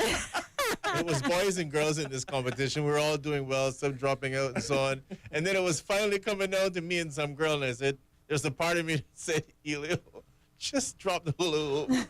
Let the girl win. But I was like, nah, screw that. And you didn't, and you won. I won. You see, I admire I said, hey, she knew about it, but then his other side took the over. competitive side of me just said, well, whatever. No. She knew what she was getting into. She knew exactly what she was getting into. I told her not to get in the ring, you know. I'm just teasing you, Ellio. That's fine. I love it. It is fun. I'm going to invite him to Sports Day, though. You have to invite him to Sports Day. Certainly, like I said, if there's a and I want to help. If there's a training class for the hula hoop, and I love teaching. Yeah, I love teaching. So I'll teach hula hoop. I'll teach public speaking, whatever. Yeah. We need that. Yeah. Absolutely. Well, again, that is what we want to obviously encourage our listening audience. I mean. Sorry, I wanted to, if you don't mind, I just want to jump in to say something really quickly about the financing. I mean, because hearing that, it sounds to me like maybe you're being kind, but it sounds like as a country, we're not really stepping up to the plate with the finances, right? I mean, you can always get more. I mean, I will say people, and I guess that was kind of what I was going to say at the end, but it's kind of say it now. Cayman won't win an international pageant without the support of the entire country behind us. Correct. And even, saying to our queens, you look good today. Right. You did well on stage. Giving them that confidence. Pam, you're working hard. Thank you. I'm just saying, just those kind of confidence. Sometimes we can't give in dollars, we can't give in money, but can we come out to EnviroWalk, right? Yeah. Can we help volunteer? Can we just tell our queen, wow, you look great in that, you did a great job on stage, that really helps our girls. And I've always said that since I started, that we need the whole community behind us in whatever way they can be. Might not be dollars, but whatever way they can be, because, I'm sure when these girls win, the country has to be there. Everybody wins if they win. Exactly. And again, I'm going to take it back again, encourage you to take another look at going into the schools, because to me, if we want to raise those people, the group that's going to be out there representing and supporting the ones who are representing, it's got to start in that mindset from time they're in the schools. So that is a goal of Girl Power this year, is to get into at least the high schools. We have gone before, and our queens do go and talk to the kids, but maybe doing the Girl Power program in the schools is something that I really want to do. Yeah. And just teaching those life skills, at least in high school, from maybe year 7 or something. Yeah. Indeed. Well, 745-2626 is the number, encouraging members of the listening audience. You want to ask a question. Ask a question of our guest, Ms. Pamela. I'm ready. Studio. She's ready. Look at that. Let's do it. She's eager to go now. Like she's like Girl Power pill or something. I do. Daughter. She's got the energy of straight talk in this room here, working for her. But certainly, a great education opportunity for us in studios in particular. Hearing her talk about the dress, for example, I remember now I'm not a big pageant person. I must admit. Okay. He says with a wry smile. Hey, but that said, I do know a beauty or two when I see it. But there was remember the dress? I think it was Miss Philippines that was wearing some reddish looking. You remember that? Say that again? There was some pageant or something where there was a Miss Philippines with some amazing kind of a dress. It was like a change in colors. Oh, I'm sure. Yeah, some of those costumes. I mean, so to your point about the costumes, I mean, a lot of time and money goes into those. Yeah. And so you can't really win with a shoestring budget, is my point. You can't. And this year, we talk about locally, and we have done local for years, but this year one of our costumes will be made by an Indian designer. Okay. Just because he's international, and I want to see what he can do. We may get a little bit of criticism, but guess what? It's going to be up to par. It's going to be a costume that we're going to be proud of. And he's working with us on what we want to do, of course. But I think that's important. I think we have to get some ideas internationally, and then maybe there can be some kind of just maybe he can kind of work with the local designer in future, and we can do a collab together or something. Right. But yeah. Okay. Yeah. I assume when it comes down to pageants and preparing for the next one, which again, next year sometime, dates to be announced. You already have your core team working with you, but certainly, as you pointed out, and all the number of moving parts, there's always the call for volunteers. So when does that process begin? And how can we help you, attract the kind of right people to support you? So our volunteers, they just need to make sure that they've taken the Darkness to Light class. We're very strict about that. And they probably have to give us a police record and all that. Sorry, we're quite strict about who helps us. But yeah, I mean, we're always looking for volunteers. You could volunteer for a certain event. So if you wanted to just help us at EnviroWalk, for example, you could. You could also come and just help us at the gala or come and just help us at the pageant. We actually had the Ritz staff help us at the pageant last year. They volunteered. There was about 12 of the staff from the Ritz, and they were amazing. And we were very thankful of their help. It really helped us a lot. So yeah, I mean, we're always looking for volunteers. You can always email us or give me a call. All right. And just again, if memory serves correctly, the Darkness to Light program is a child abuse prevention program, right? Yeah, so it just trains you about the signs of child abuse. Very good. And what to look for and so forth and what to do if you were to see that. And that's important for our committee members to know, right? Yeah, and it's, I think definitely worth it. I think it's a 2-hour, maybe 2.5 hour program. Yeah, and we kind of, it's a 2 hours, it's a 2-hour online program. Yeah. And we do it also because government does that for their authorities. And, because we're getting funding from them, we want to show that, we are, following. I got a text from someone that's listening saying, speaking, walking, modeling. That's why other countries went over Cayman also. Not just the beauty or the social media, their talent too is important. You want to respond to it? Their what? Their talent? Their talent, too, is important. So talent is a voluntary segment. So talent isn't, you don't have to do talent, as a queen. It's voluntary. Now, I do agree. You have to be able to walk on that stage. Yeah, you got to be able to walk and model on that stage like you own it. Sure. So that's a really good point. Own that stage, you gotta own it. Right. Yeah. I like that. And that's that's the confidence, right? Yeah, you got to own it. Yeah. Say it, Pamela. Own it. That's right. So yeah, I mean that is important. And just like being that, like they said, speaking. Mm-hmm. Yeah, and just being, like I said earlier. Yeah, this is speaking, walking, modeling. Yeah, they're not gonna pick you if they know you can't get up and answer that question that have no idea what the question's gonna be, right? If you watch pageantry, those girls don't mess up on their questions. Like they've got it spot on. They don't know what the question's gonna be. Sure they do. So yeah, good points for sure. Yeah, I'm just listening to the conversation and thinking, hey, how do you teach them to own the stage, right? Yeah, it's practice. Yeah. You got to get up on. That's why I said earlier that you have to get in front of people often, right? You can't just walk into a pageant and say you're going to do it. For me, I mean, I was in front of my church all the time, and so I mean, you really have to practice. That modeling is great. Being a model and modeling, and I know your daughter did a little bit of that. Mm-hmm. I think that's important. I mean, that will definitely help you for pageantry. And I think, and again, like kind of what the person is saying there, I mean, practice makes perfect in anything. So in sports, you have to practice. I can't go out and run a 100 meter, but, I can do a pageant, right? So it's just like any other extracurricular activity. You have to practice. And you just see where that community support comes in, because I remember going to football games and you can see, well, I've been in some, but I'm not a big player, but you see players playing, you can tell that they're at a point of they want to collapse. Yeah. And when the crowd just starts to applaud and get behind them, they just get this new energy from somewhere. Right? Yeah, exactly. That support is extremely important. Cayman has had some, icons in our own right. We talk about preparing our young ladies for the international competition, but to the writer's question or comment in particular, speaking, walking and modeling, particularly on the modeling side. You've obviously worked with such greats as the late Edward Solomon, for example. Oh, yes. I mean, obviously he was a fashion icon, both men and women. I can think of others, Miss Donna, a number of Donna Myrie persons that, some would argue Lana Kayasa. Lana Kayasa, right? I worked with all of them. I modeled for all of them. They personify that sort of lifestyle, and obviously they have had a hand in. What was it like working with some of these individuals, and of course, like in the cases of, Solly, if I would call him such, Edward Solomon, he's no longer with us. But how do you replace icons like that as we prepare? Because again, our goal here is to own it, not only Kim Ann, but to take home the crown at the Miss World event, and it's going to take all of these sort of number of hands working. So I will say that those people that you named, I modeled for them, during my Miss K-Man days and after Miss K-Man. They're very supportive, and they continue to be supportive. And even Mr. Solomon, bless his heart before he passed away, very supportive of what I'm doing and helpful. I talk to Donna Myrie all the time, and she does try to help.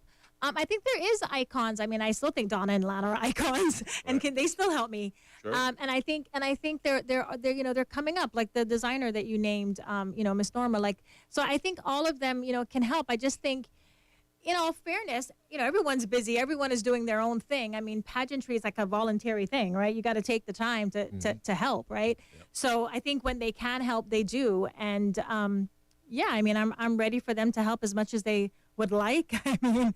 Many of them have helped us. Indeed. Well, if we could bring it all full circle back to our recognition and celebration of International Women's Day 2025. Again, this year's theme is Accelerate Action. And that is, of course, talking about the importance of taking swift and decisive steps to achieve gender equality. Yep. And again, increasing the momentum and urgency of women breaking barriers. And again, whether we talk about the barriers that are broken down first at the Girl Power Organization, teaching mentoring skills, public speaking skills, how to get them ready for the workforce and be confident in themselves, and then transitioning those same skills that you learned there over on the pageant world, where obviously it's like all of those skills but on steroids.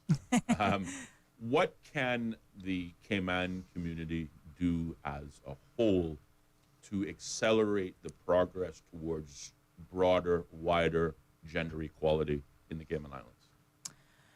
I think supporting women, listening to what we have to say. I think we have lots to say, and I think what I said earlier about the maternity leave time.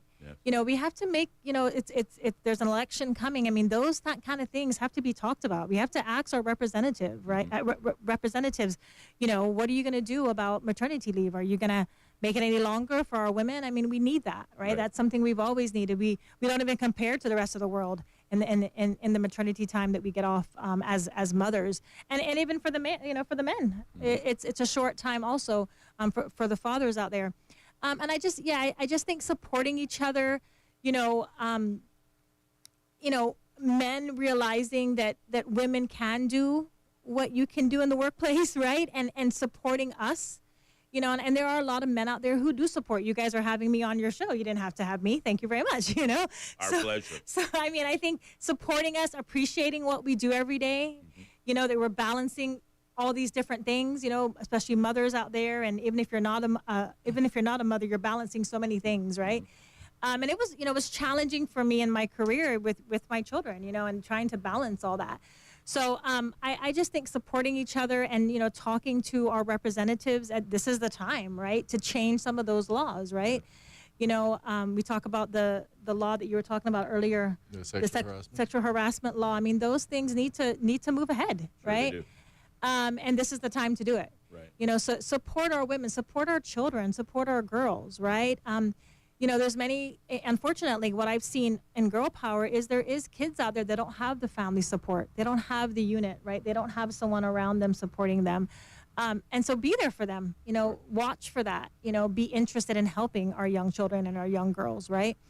Because that's important, because they're going to grow up to be young adults and they're going to run this country, right? So you want to give them that good example and being that role model, right, for them. And, that's what I would say. And I think in regards to pageantry, we just have to support, our girls, and we have to show them we're supporting them. We can't just say we're supporting them. Right. You have to tell them. You have to show them. You have to thank them. They work hard. My girls, they work full time. They're going to events all the time. They're prepping for international pageants. It's a lot. It's a lot of pressure on them. They can't leave their house without looking decent because, they are Miss World, So, it's important, right? And they're a lifestyle. Right, and they're practicing for that international pageant, right? They don't have to do that, but I tell them they have to do it because they're practicing. You need to be ready for that. This is your only chance, right? So. Yeah, well, I definitely want to support you 100% when you talk about us as Caymanians supporting. Yeah. You know, we got to drop all the. Well, I'm there with you in spirit. Yeah. You know. Yeah, to because get out there. I'm sure when I get a winner, everyone will say, you know, they'll be so happy because we were always there with you. Can you imagine? Well, can you imagine? You know? Well, that's come out of the woodwork, man. That's something you're good at. If you won, it's all because of the advice I gave you. If you lost, it's because you didn't take it. Yeah. Come on. There you go. There you go. Yeah. Well, again, we talked about, you know, the logistics, the challenges of preparing events like the pageants, Miss World, Miss Supranational. I'll say that, you know, one day without that. I know, everyone. Everyone wants to say supernatural. Right? Yeah, everyone does. It might be I kind want of to supernatural. use the wrong nomenclature, so to speak, but yeah, I have to think about it. But also, likewise, the very important work that goes into girl power. And again, you know, you're mentoring young women from 15 on up to, in some cases, rare cases, 30 years old. And it's all about fundraising in many cases because it takes money to make these things happen. It takes resources. It takes resources. Again, we are grateful, and I want to acknowledge your volunteers, people who, again, give up their time. Yes, which thank you. Also has a value to it. But you've got one event in particular, a major fundraiser that I want to give you an opportunity to again remind our listening audience of. That's your Enviro Walk coming up in May. Talk about it. Yep, so it's May 25th at Cayman Bay. It starts at 6 a.m. and tickets will be on Tickets Plus within the next week or so. I think it's only $15 for adults because we don't do the shirts. Trying to save the environment a bit, just wear green. And it is one of our yearly fundraising events. We actually take proceeds from the event and donate it to a charity of the participants' choice. So what we do we have the participants vote on their favorite environmental organization that's really helping, you know, the island in the work that they do. So we have given funding in the past to, our first year was plastic free. We gave to Protect Our Future. The second year, our third year was Mangrove Rangers. Our fourth year was CCMI. And this year, well, we will see what everybody votes on. So it's a charity kind of giving back to a charity, but we feel like it's, our platform is the environment. We think it's important to bring awareness to that. So that's what Enviro Walk does. All right. And last but certainly not least, you mentioned sort of as an aside, and we got certainly the jump on the notice. The next Miss World Cayman, January. Yeah, you guys are first to know. Yeah, January. I'm not going to give you the exact. I'm not going to give you the exact date yet. Okay. Just I'm not ready yet, but it's in January of next year. And yeah, it'll be 3 pageants in one. Might be a little different than what we did last year, depending on the age ranges of the girls, of the contestants. But yeah, we're very excited about it. And, you know, even though we're not quite ready to get contestants, like I said earlier, we do have an international trainer coming in April, early April. Yeah. So if any girls out there. Big name. Yeah, big name. I can't say the name yet because I haven't told my queens yet. So. Huge. Yeah, a big U.S. international trainer. She's coming in. She's got over 100,000 followers on her Instagram. Wow. She's been on TV hosting international pageants. I won't say which one because then they'll know for sure. Right. But yeah, we are looking for potential contestants to come into that training. She's going to do a training just for potential contestants. It's a small group. It's limited. So please contact me, MissWorldCayman@gmail.com or GirlPowerCayman@gmail.com so you can get involved in that. All right. Well, Pamela, anything? No, Pamela, no, in the few minutes, just over 4 minutes remaining, I want to thank you for being our first guest as we recognize International Women's Day and International Thank Women's you. Month. I certainly couldn't think of a better guest to have in studios. We've had a fantastic, almost hour and a half we together sure have, talking about some of the important work that you're doing. I can't imagine that we missed anything, but if we did miss something, maybe we just didn't ask the right question, you wanted to raise it. Yeah. I want to give you an opportunity to highlight that, but more importantly, an opportunity now for some closing and or final remarks. Yeah, I just want to say thank you to Stingray Media and to Ellio and Austin for having me on. You could have had lots of people on, but you chose me. Thank you. I appreciate that. And I just think that, you know, we really want Cayman to have a winner in international pageantry. And like I said earlier, we need the entire Cayman Islands to support us in that. And it doesn't have to be monetary, right? It's whatever way that they can support us. And another thing I just wanted to mention is when we talk about pageantry and girls winning and why aren't we winning, it's also about your personal brand, right? And I know we touched on it without really saying it. And that's something that's very important to me. You know, I'm very strict with my girls because it's my brand, and, you know, my personal brand is important to me. And I think that's one thing that we need to build with our young girls. And that's something that I am working on. I'd love to teach girls on, I'd love to help girls learn their personal brand and learn more about themselves and create that personal brand for themselves so that when they compete, they have that. So that's really important, and that's something that I am working on. So if you're interested, please contact us. We are always looking for girls for Girl Power. Right now, we're not at our limit. We do have some spaces open and available.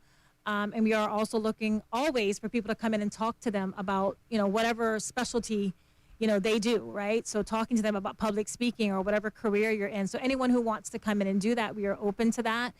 And again, always wanting volunteers and members. So if you're between the ages of 15 and 30, you may not want to be in pageants, but you just want to have a networking group to be a part of, this is the group to be a part of. So contact us, girlpowerkman@gmail.com or missworldkman@gmail.com. Terrific. Well, I just want to say I did get a text from one of our listeners. Okay.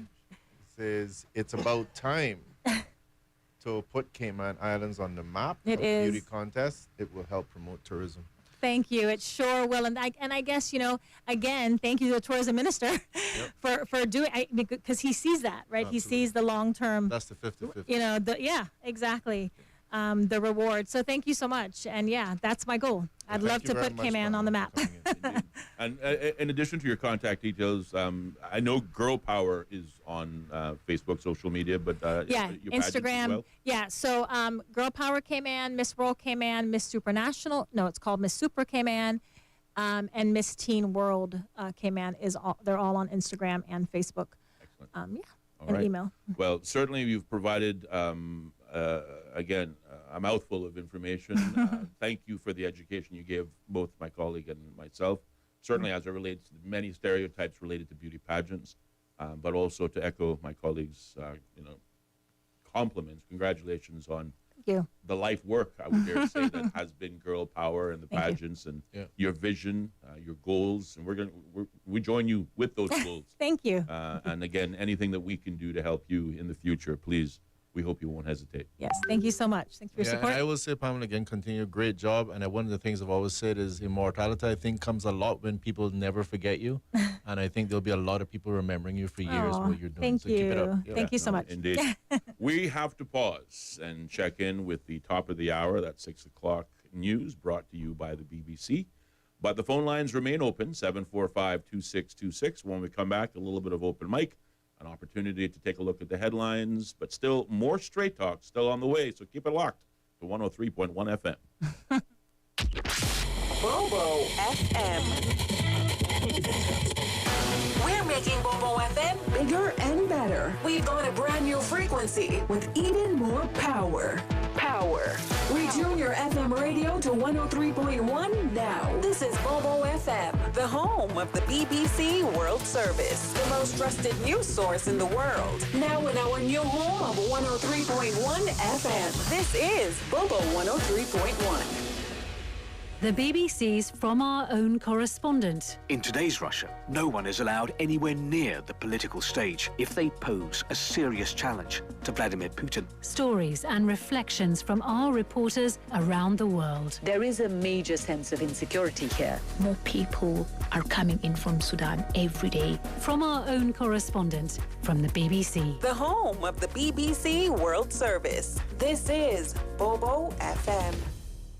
How can we understand the world better? The BBC World Service is a window onto the wider world. The vantage point from which to survey a new horizon. News, reports, and analysis from around the world. Stories we think matter. Different people from different societies. We get to the heart of global issues. News, stories, and global perspectives from the BBC World Service. The home of the BBC World Service. This is Bobo FM. For business, they say location, location, location. But really, there's no better location than right here, right now on your mobile phone or laptop. Buy and sell your pre-owned gear where the island is searching online. Buy and sell on ektrade.com. That's ektrade.com. Across Cayman on 103.1 FM, online, and on your smart speaker. Powered by Health Services Authority. the home of the BBC World Service. This is Global 103.1. Hello, I'm Moira Alderson with the BBC News. Share prices on US markets have fallen steeply in response to Donald Trump's refusal to rule out a recession and confusion about his policy on tariffs. Major tech firms were among the companies to suffer the biggest losses.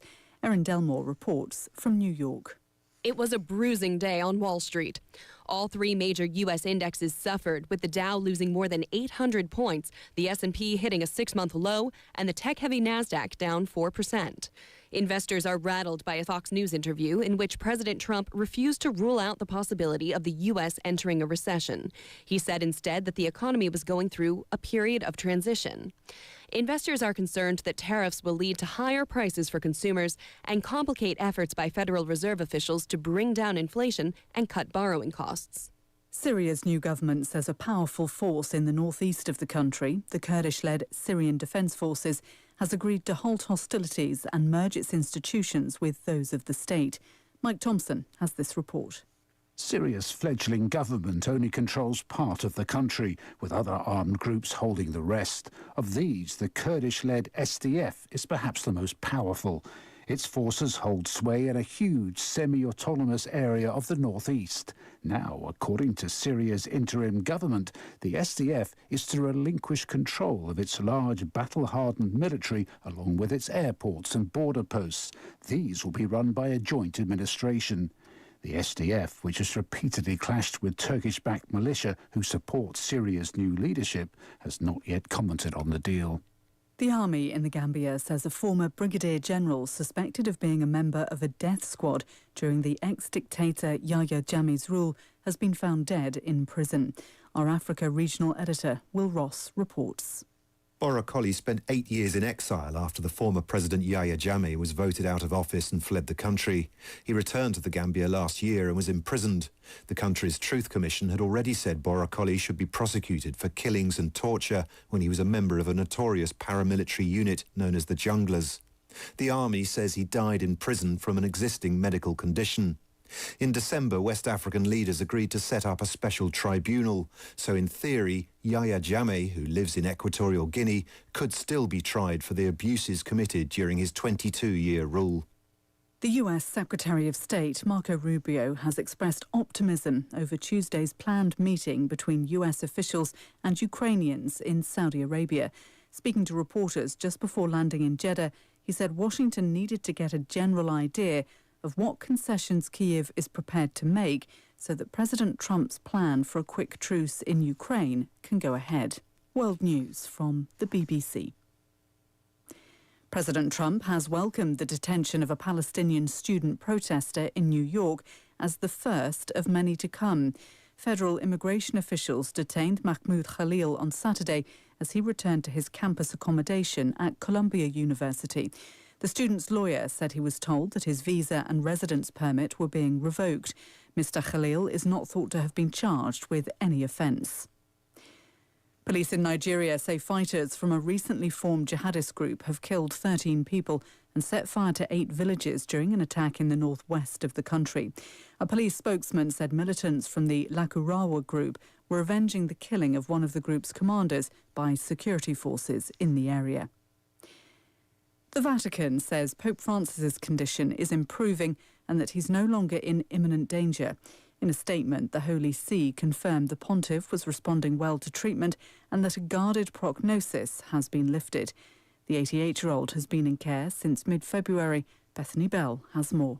The Pope will have to remain in hospital because of his age and because of the severity and complexity of his medical condition. He's been battling with pneumonia in both lungs, which is a difficult infection for anybody of the Pope's age. We know that Pope Francis is receiving oxygen. He wears tubes in his nose during the day and an oxygen mask at night, but he has been up and taking part in spiritual exercises.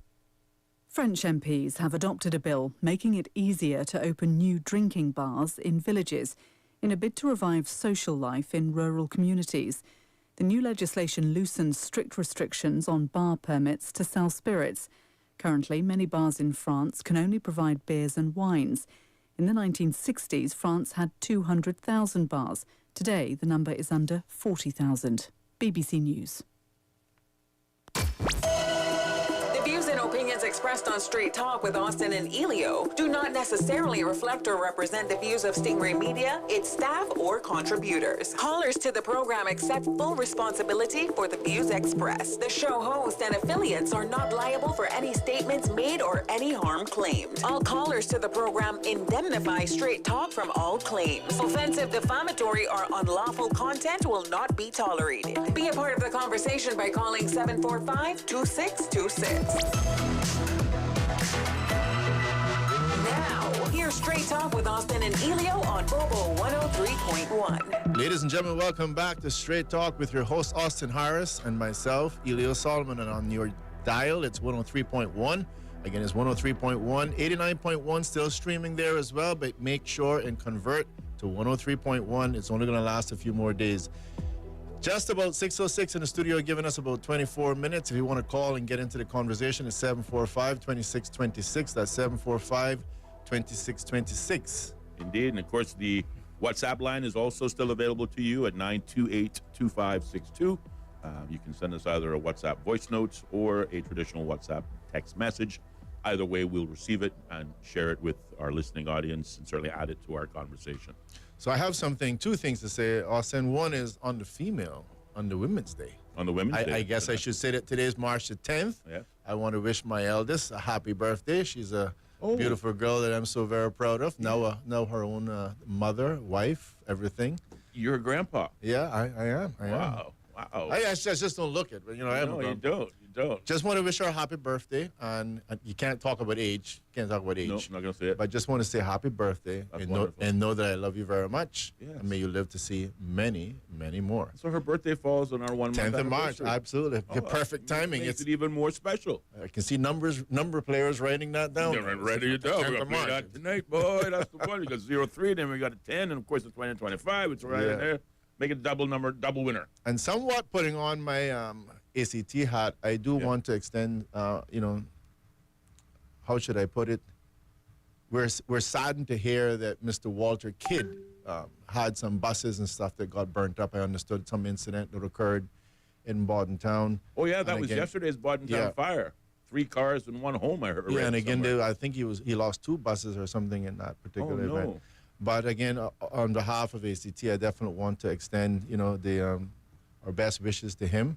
Yeah. I did reach out to him as well, and we really want to try to see if we can start a GoFundMe account with him. Again, he has agreed, so I want to extend, mention that here on the air. Yeah. And again, ACT will be making the first contribution for $1,000 in that account. Yeah. And I'm going to be chatting a little bit about it every now and then on this group once we get the account set up. And really want to encourage persons, if they have, whether it's $1, $10, whatever it is, let's see if we can make a contribution to one of our Caymanians, one of our persons here, particularly involved with the cruise tourism, and see what we can do to assist. Well, sticking with ACT, and again, I'm going to interject it and of course, encourage you to share a bit more further information.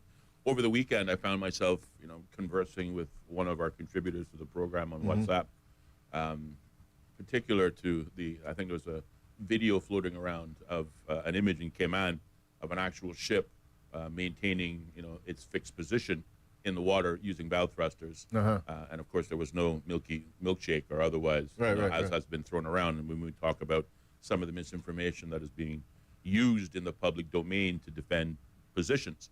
But I also note that you have another public meeting coming up where, again, you're sharing details with members of the public on... Yeah, we're going to be meeting at the South Sound Community Center on the 25th of March. Excellent. And again, we'll want to encourage person to come out to that as well, 25th of March in the South Sound Community Center. So, It's a kickoff at 6 o'clock. Refreshments, 6 to 7, the receptions. And then from 7 o'clock onwards, there'll be a presentation and discussion. Listen, regardless of what side of the court you stand on the cruise pier, it is one of the 3 questions that will be asked at the general elections on April 30th. And as always, we encourage you to maintain an open mind, certainly learn perhaps what is being proposed, what is some of the benefits of cruise tourism, learn a bit about what the ACT group, Association for Cruise Tourism, stands for. And unlike other groups who seem unwilling to engage in public dialogue, ACT isn't one of them. And a matter of fact, I do believe from attending at least one event that you had in West Bay, that, you know, when you open up the floor, you open the floor to everyone, not just supporters, but certain particular those persons who might be on the other side, which is an opportunity to educate, enlighten, and elevate, as we say. Yeah, absolutely. Open up to the floor. Anyone who wants to make a comment, particularly looking for questions. Yeah. But, yeah, anyone was welcome, and hopefully we can get something similar from the other side as well. Yes. Lots of things to discuss. For those persons who are listening in, again, maybe we need to vent it out a little bit more tomorrow. But we have lost, again, one other person. I don't necessarily want to get into name calling too much, but we have lost another person from the 59. So we went down from 59 to 58. Yes, we went to did. 57 now. Yes. No, we did. Unfortunately, in this instance, I guess we have to name names. But, well, it's been called, and It's not been necessarily it's right, but yeah. It's in the public domain. We're down to 57 candidates in the race to the Parliament building. Again, race to April 30th, and you vote for 19 members that will potentially form the next government. Unfortunately, over the weekend, a candidate contesting the seat for West Bay North, I believe as an independent candidate, Michael LeMay, was disqualified due to a conviction more than 2 decades ago. It was a conviction of a dishonesty offense, which, according to the Cayman Islands Constitution, is one of those offenses, no matter how minor, that if you've either given a prison sentence or a sentence 12 months or longer, you are barred for life from contesting an election. And unfortunately, Mr. LeMay fell into that category, so he will be not contesting a seat in West Bay North. And it's unfortunate, but it is certainly the way the law is. And I think I read somewhere that Mr. LeMay, accepted it. He certainly, I guess he could have argued the fact that it's been over 20 years, but the Constitution undoubtedly is black and white and clear on the matter. He offered his apologies and certainly well wishes to those persons who have undoubtedly supported him thus far. But we are now down to 57 candidates heading into the April 30th general election. And by all means, if Mr. LeMay is listening and wants to, add some commentary to this whole thing, by all means, 745-2626 is the number. We'd love to hear from you. And it is an interesting thing, and it raises an opportunity for good discussion because, you have the things like the rehabilitation law. The rehabilitation law goes ahead, categorizes offenses, and based on those categories, some of those are kind of wiped away from the record. So let's just, again, throw something out, again, without specifics in terms of the act. You could commit a crime that after 5 years, for example, it's wiped away from your record completely, which means the person that actually might have even went to prison for that particular crime can actually say, I don't have a criminal record. Right. And it's doesn't have to be mentioned in an application, etc. And it is unfortunate in some instances, but again, you can see why they're doing it, that the Constitution and the elections law will specify that, again, that doesn't really matter. Not when it comes to any particular event or crime that has to deal with what we would consider to be dishonest. Because, again, in terms of trying to be a member of Parliament, having that sort of level of integrity and not having that mar of dishonesty is so important.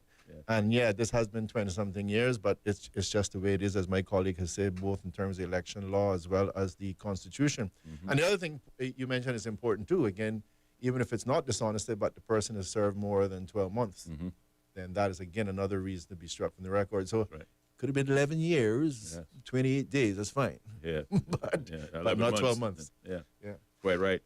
Sticking with election news, of course, prior to the start of the show, when I had a news program, we were talking about the number of registered voters who have registered. Now we're at record numbers than before, the highest number of registered voters as of the January deadline. But the Elections Office will hear any claims or objections to that list, as the members of the listening audience may know. So we had the voter registration. Elections Office then had a ratifying period where they go through the paperwork and make sure, all the T's are crossed and I's are dotted.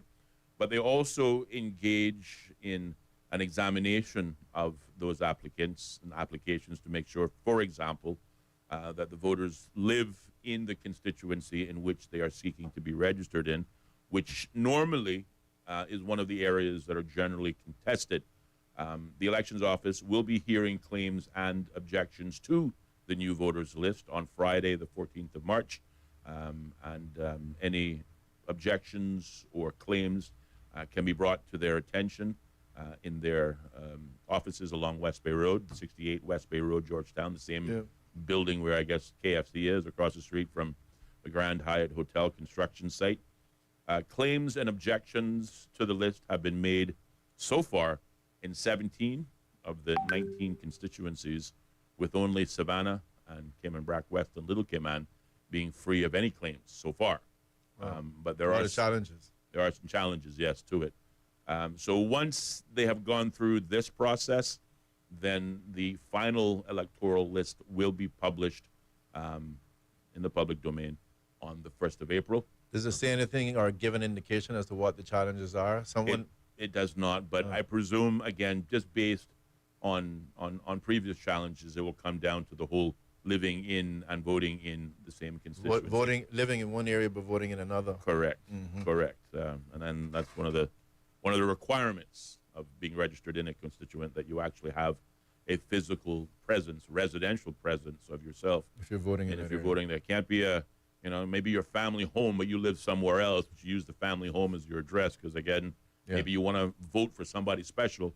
Those things are watched closely, and I dare say that if it is determined later on that has been breached, then there are fraud offenses, election fraud offenses that can be brought up. So we want to encourage members of the public. Which, of course, that can be an interesting discussion as well. That can be an interesting discussion as well. Bear in mind that the candidates are not bound by those same rules. Right? No, quite right. We can run in any constituency that you want, regardless of whether you reside there or not. And I keep saying that because you have some, I don't know what to call them, asinine media persons, and I don't know, and crab mentality people. I have no idea what it is. You can't run there. That's not your area. You did not grow up there. And right. It's like, well, Jesus, please, come on, read the law. Read the law. Anyway, bottom line is the rules. At least know the rules. If you're going to be a media house, you should try to get it right. No. But either way, an individual can run in any constituency. They do not have to reside there. You can live in West Bay and run in East End. There's nothing wrong with that. Some people might like it. They might vote for you. Right. But nothing precludes it. And again, but that's not necessarily the case with voters, which again, of course, will carry us on to the whole idea. I really think you should just be having a national vote, period. You have 19 members of parliament. I think you should be able to have a say in all 19 of who's going to be your board of directors, but discussion for another day. Yes. Yes. Also, I missed something. Years ago, and it was this discussion about these motorized bicycles or whatever it is that's on the road, right? Oh, yes. So I had one pass me this morning. And I mean, really, I didn't really have much. When did this become legal? I didn't really have much of a concern. You have to understand. Kaboom is kaboom. Right? Yeah. But I don't know. But when I was a kid, first of all, you rode a bicycle, you had to have a license, right? I still remember my little green license. Yes. And maybe they were trying to punish me. I have no idea. But you had the little number. You had to have your license. Yes. We were tracking these vehicles. You get in trouble if you're caught without one. Right.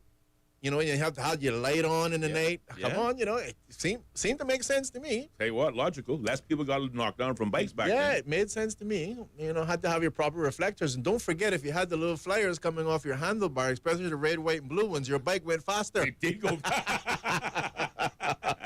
You were so right. Or if you had stripes on your bicycle, that also made it go faster. It did make it go faster. But we digress. Right. We do digress. But anyway, I know I probably missed some of this conversation. I need to be educated, enlightened, and elevated by somebody else. But, I mean, since when did all of these bicycles become motorized? Yes. And do we have a new special license category now? Because I know it used to be that anything that had a motor had to have a license, right? Yes. And that doesn't seem to be the case anymore.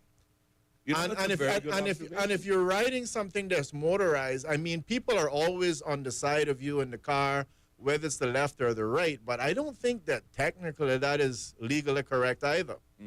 You know, especially if somebody decides to open their car door and someone gets hurt. Yeah, yeah.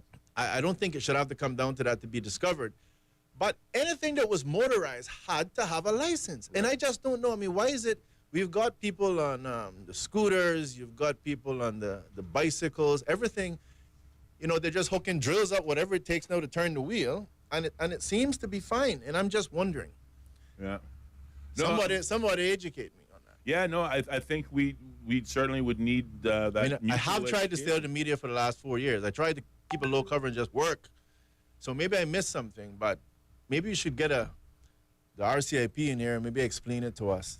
I remember there was a certain CC amount of, you know, as the old days you have the CCs. Yeah, it used to be 125 CC or something like that. To that effect, I think. And then the big bike was another one. Yeah. And, you know, and it just seems like this country is becoming a little bit more, I don't know if I want to say lawless, but it definitely seems to be missing something. It seems like you can almost do whatever you want to do now. Yes, yes. Right? Well, I'm just looking. I'm on the website for DVDL right now, as a matter of fact, and I'm trying to see what sort of license categories they offer. Yeah. And to your point, I don't seem to see any sort of licensing for. Let's see. Let's go to vehicles. Motorized bicycle. Yeah, I just don't see it. Heavy equipment, blah blah blah. Heavy equipment, blah blah blah. I don't see any motorized bicycles or even those little. It used to be, I don't even know what to call it. It's not a skateboard, but it's a scooter. They call it. Scooter. They used to call that a scooter too. Push it with one foot and then leg, ride it. Well, that was the manual type. Now you got the electrical ones. Now you have a motor attached to it. Quite right. Obviously, some of these things came about with trying to deal with traffic congestion, but also lowering the emissions that are on the roadways, which make perfect sense. But to your point, there was a time in this country where you couldn't ride a bicycle on a public road without a license plate of its own. Yeah, but I think about it, right? Yeah. Really, and again, I'm not trying to knock business. I mean, business. You got even rentals or people, whatever. But what you're basically saying is, you got to have a driver's license to drive a car. Yeah. You need a motorcycle license / driver's license to ride a motorbike. But anyone can jump on a scooter. Yes. That's electrical and just go all around town. True. And you know, they're going faster than you. True. Right. True. And then it's the same thing. They've got motorcycles, in this case, a cycle that's now been motorized, whether it's electrical, and some of them even are running on gas or whatever. It's just a weird thing. And to the point of the scooter, now that you say it, I don't recall those scooters being affixed with lights. Particularly, I've seen them at night. Yeah. But I don't believe there's a light affixed to it. So if it is, how do we get around that? If it is, it isn't anything too bright, I can tell you. But it's just odd. It is. It is. It's I'm at 16. We'll just jump on this here. It's a good observation. Not suggesting that any of these innovations, by the way, are bad for the island. Certainly, to your point, I mean, they enable persons to not have the need to have a car, but still enable them the opportunity to get around.